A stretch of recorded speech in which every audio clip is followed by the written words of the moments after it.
Hello guys, welcome to another Pop Culture Overload video review, continuing our Marvel Legends figures, and this one is Fantomex. I got a couple things to say about this guy, but put him aside, let's look at the packaging. You got his artwork up there, those teeny tiny little guns. I'm not a fan of his artwork for some reason. It just doesn't come out as well for me like the other guys do. There's the rest of the packaging. Here we have him in his Uncanny X-Force costume.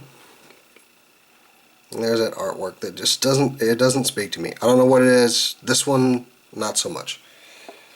Maybe it's because I don't like the figure that much. And I'm going to tell you why. One main reason. This guy, his powers are he can persuade people, make you see things that aren't there. But most of the time you see him dual-wielding pistols. Now you'll see he has one pistol in his hand, and if you look at how he's holding it, it's kind of, it can't go back anymore, not unless you kind of, I don't know, put the thumb where the hammer goes, and, you know, okay, that actually looks a little better, but now his thumb is in the way of a semi-automatic slide. Okay. So he can't really hold it. I mean, these guns, they don't sit in his hands very well. And now he has a second gun. He has holsters on the side, and the guns fit very well in there. But this hand is the one that gets me. Now, if you put it in this hand and you look, it looks like, hey, that hand can hold a gun.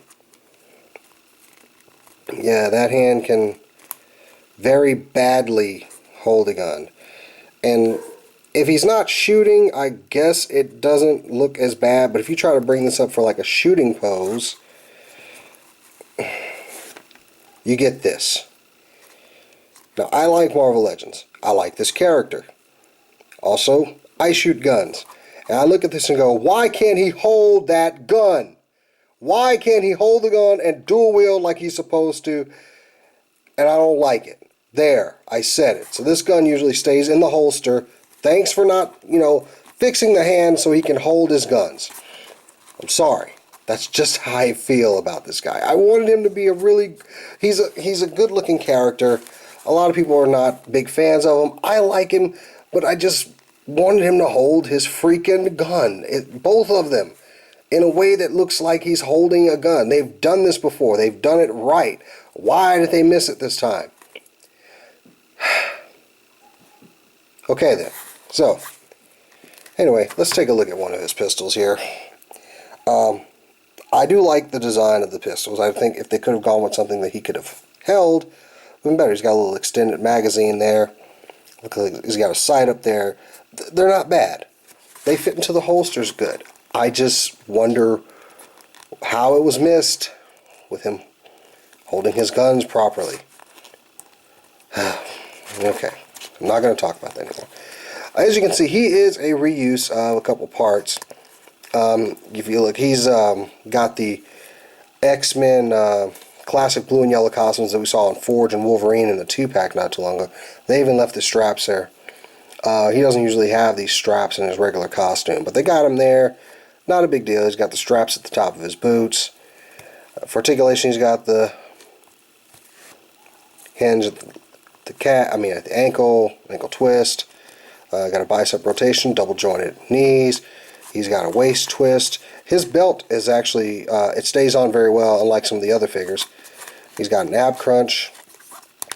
He's got clicky, ratchety joints in his bicep and in his double jointed shoulders. And he's got a twist at the wrist, and it goes in and out. And his hands are gripped to hold guns. But he also has a ball jointed neck.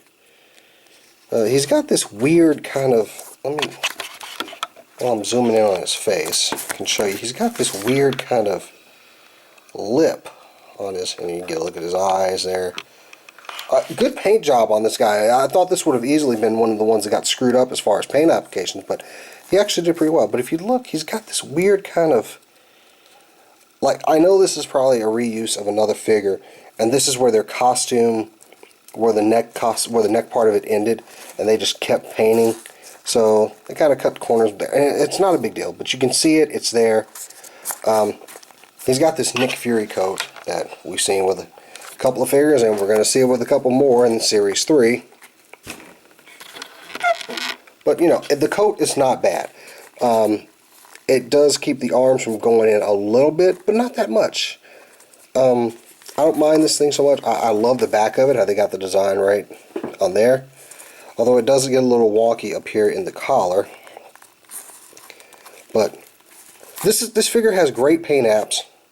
He's got a lot of potential. However, the gun thing, I know it might be nitpicky, but I figure if it's a character that dual wields pistols, he should be able to hold those pistols correctly. But that's enough about him. I like the guy. I'm thinking about taking a blow dryer to that hand and maybe trying to reshape it a little bit and get it right, but I wanted to show it in its unaltered form just so you could see that.